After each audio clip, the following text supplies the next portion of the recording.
မင်းကိုချစ်တဲ့စကားတွေလဲကိုဘာကြောင့်ပြောဖို့သိတွေဝေနေသလဲတပြင်းလေးမင်းရှိနာမှာရှိုင်းနေစေဒါကိုလည်းသိနိုင်လိမ့်မယ်ကိုမထင်ဘူးအိုး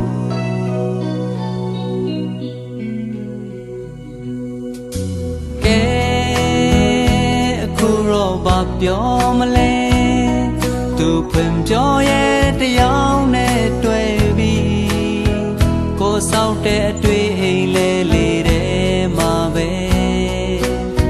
မြို့သေးရင်ဆွေးနေရပြီသူမသိဘူးတယောက်တည်းပဲစိတ်ပြေသိစရာလဲမတွေ့ဘူးအေးစမရပါ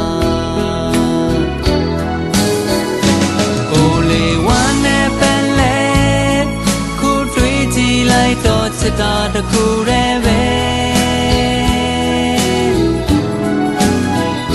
အသေးချာစမ်းစစ်ကြည့်မှာ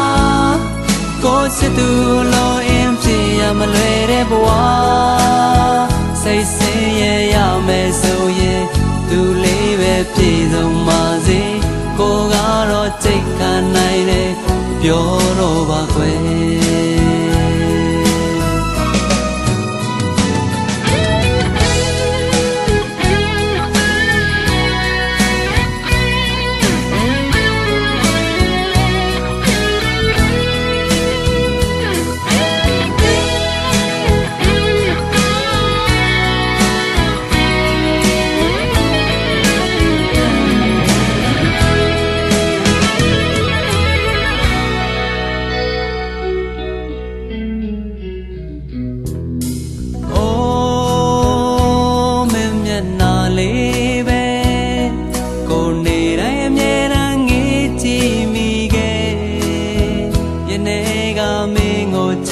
စကားတွေလဲကိုဘာကြောင့်ပြောဖို့အခက်ကြုံနေတာလဲတပြင်းလေးမင်းရှိနာမှာရှိုင်းနေလဲမပြောတော့ဘူးကွယ်